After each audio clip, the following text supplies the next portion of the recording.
je suis absolument ravie de vous retrouver pour cette guidance sentimentale du mois de juin.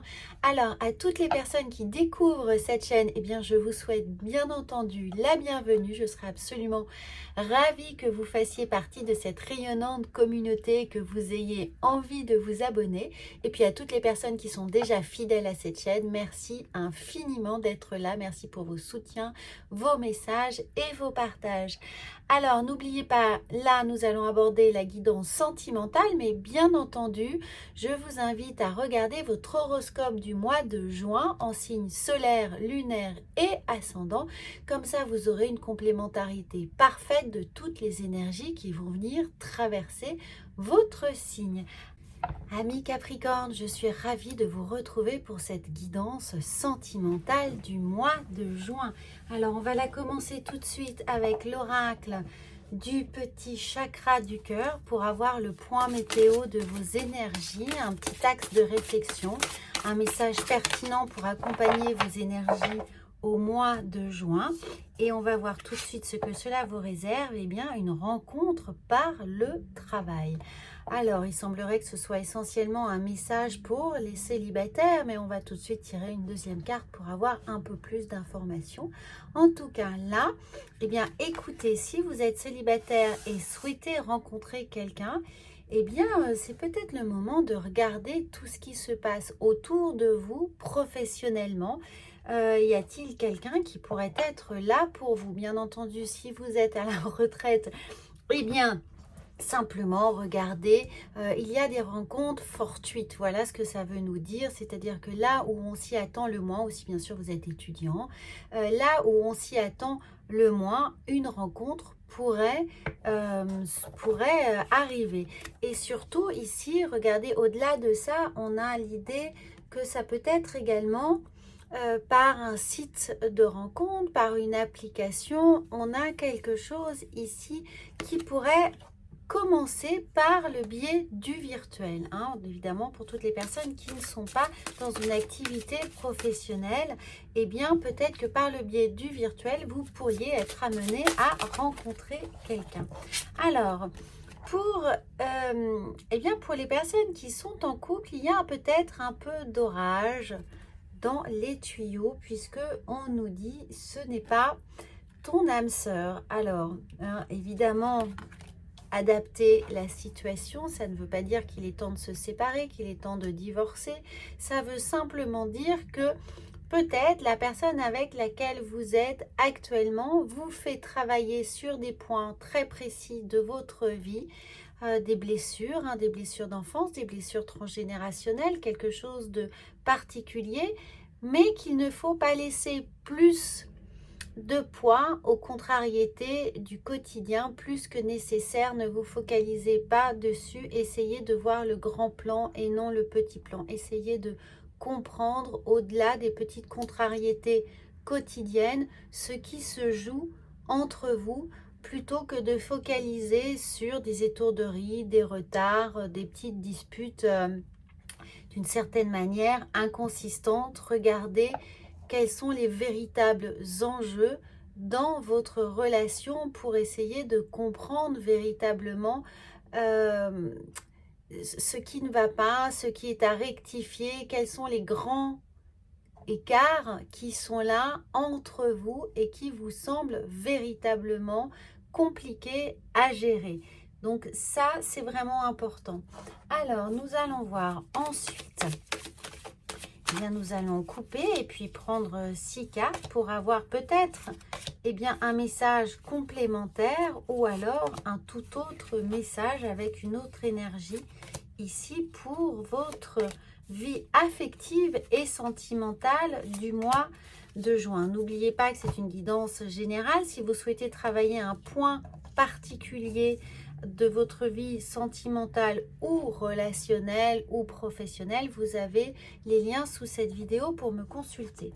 Alors, nous avons ici l'hiver, fin de cycle. Alors, il y a quelque chose à mettre en place, hein, véritablement. On prend conscience que l'ambiance est un peu refroidie pour certains, donc il va falloir passer à l'action, il va falloir trouver des solutions, que ce soit par le dialogue ou par la mise en place de nouvelles choses, de nouvelles règles.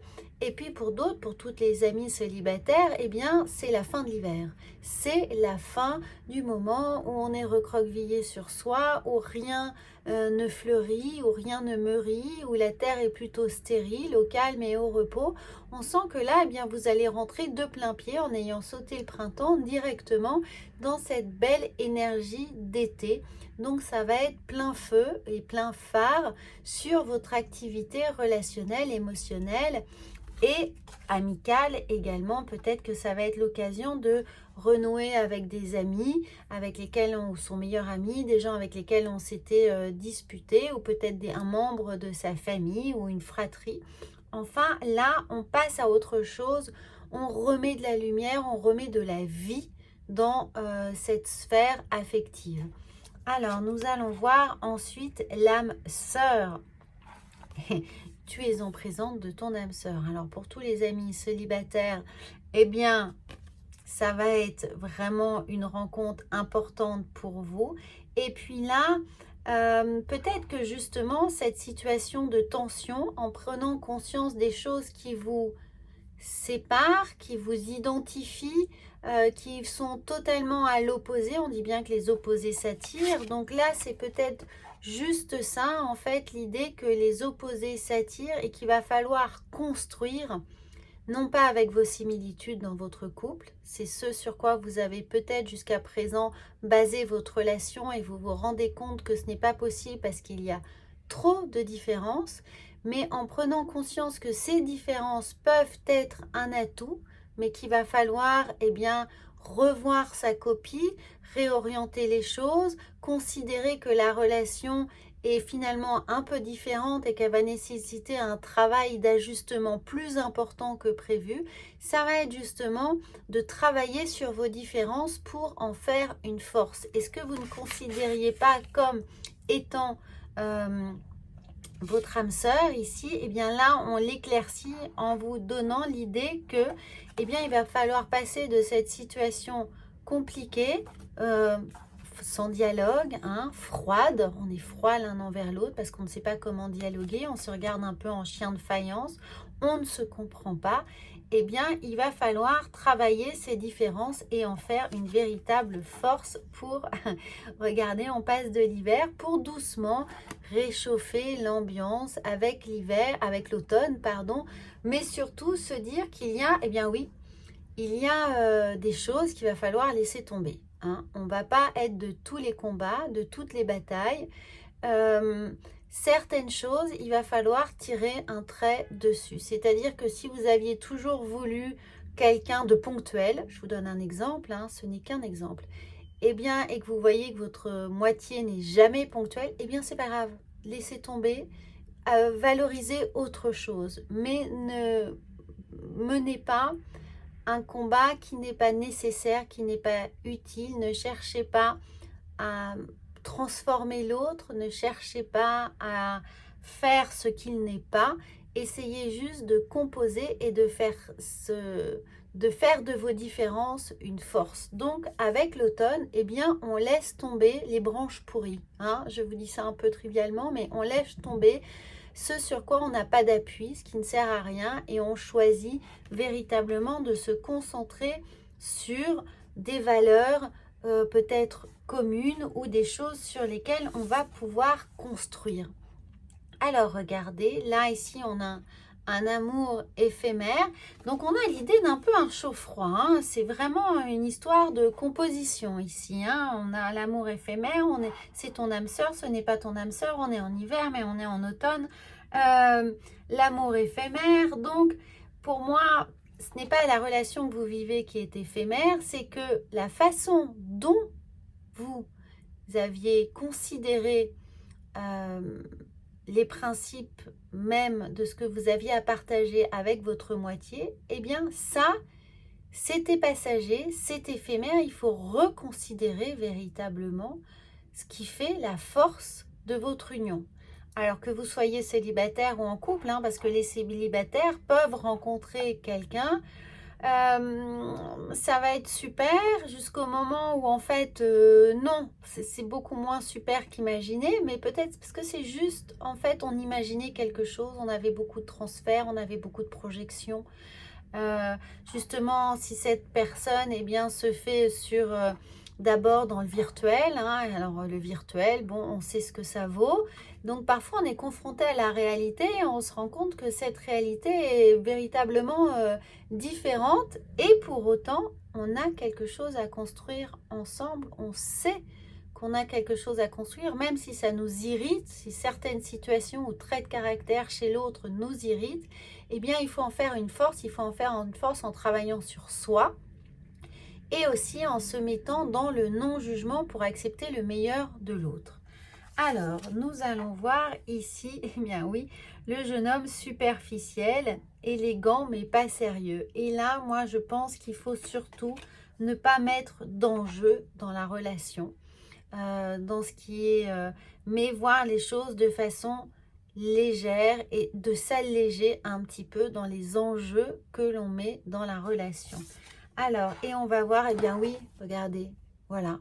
Voilà, c'est clair, on a ce oui, on a le process qui est à faire.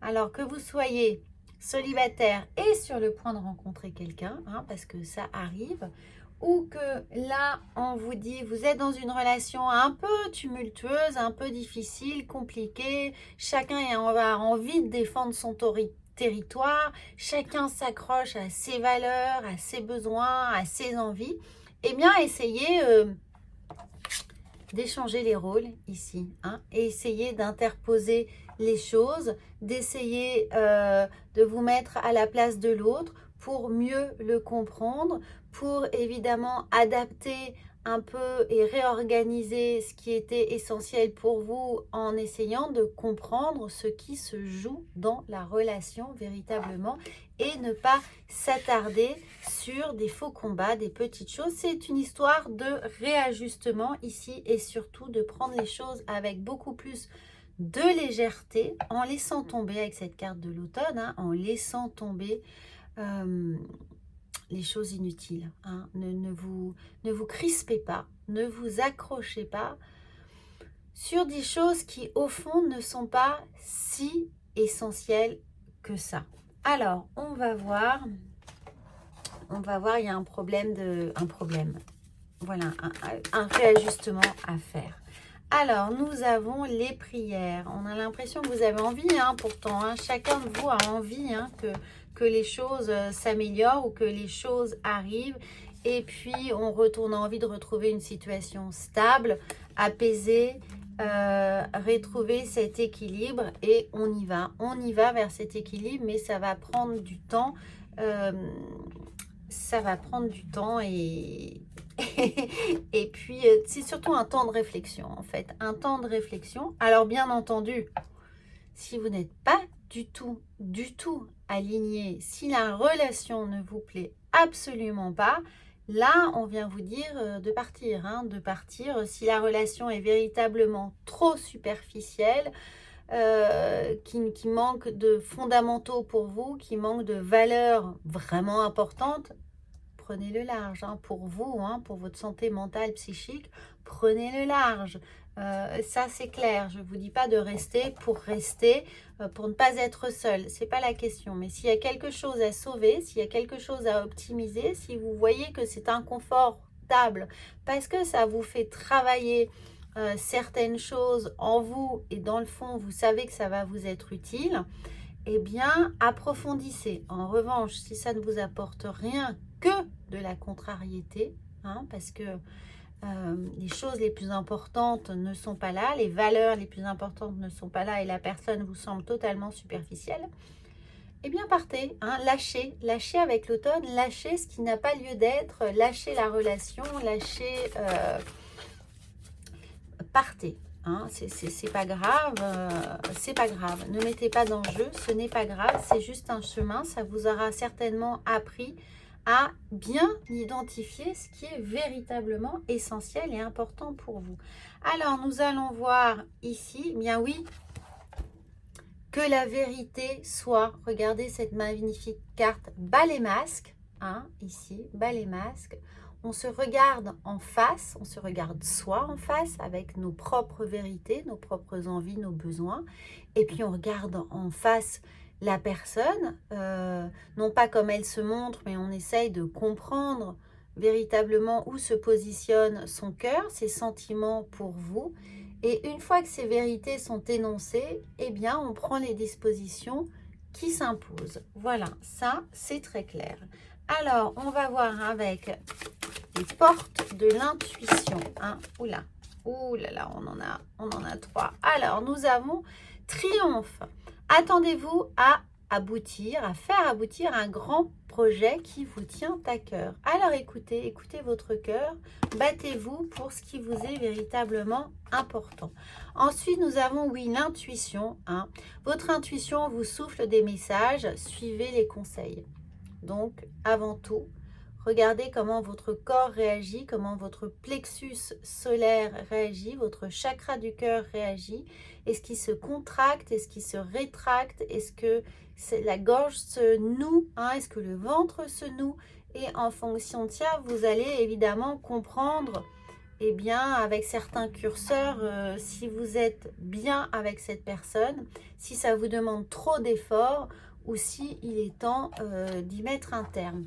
En tout cas, la clé, vous avez la clé en suivant votre intuition, en suivant votre plexus solaire et en étant véritablement en accord avec vos ressentis, vous trouverez la clé. Tout peut arriver dès que vous êtes conscient de vos potentialités. Alors voilà, c'est pour ça. N'allez pas au-delà de vos ressources, ne vous épuisez pas à trouver des solutions coûte que coûte. Si ça ne vous convient pas, ça ne vous convient pas. En revanche, si vous trouvez qu'il y a vraiment quelque chose à sauver, eh bien, donnez-vous-en les moyens. Vous avez la clé, vous avez les ressources. Faites-vous confiance, faites confiance à votre intuition et trouvez les bons chemins. Voilà les amis. Et puis pour les personnes célibataires, eh bien, c'est un peu la même chose. Hein, c'est que vous allez trouver votre chemin avec cette personne qui arrive pour vous. Et je ne sais pas vous dire si ça va durer ou non, mais en tout cas, on sent que ça va vous faire travailler sur vos désirs profonds et ce qui vous semble important dans une vie de couple. Voilà les amis, alors n'hésitez pas à commenter, à compléter avec votre horoscope bien entendu. Et moi je vous retrouve très vite si vous souhaitez partager cette guidance en pensant qu'elle fera du bien à quelqu'un. Et bien je vous en serai infiniment reconnaissant également. À très bientôt.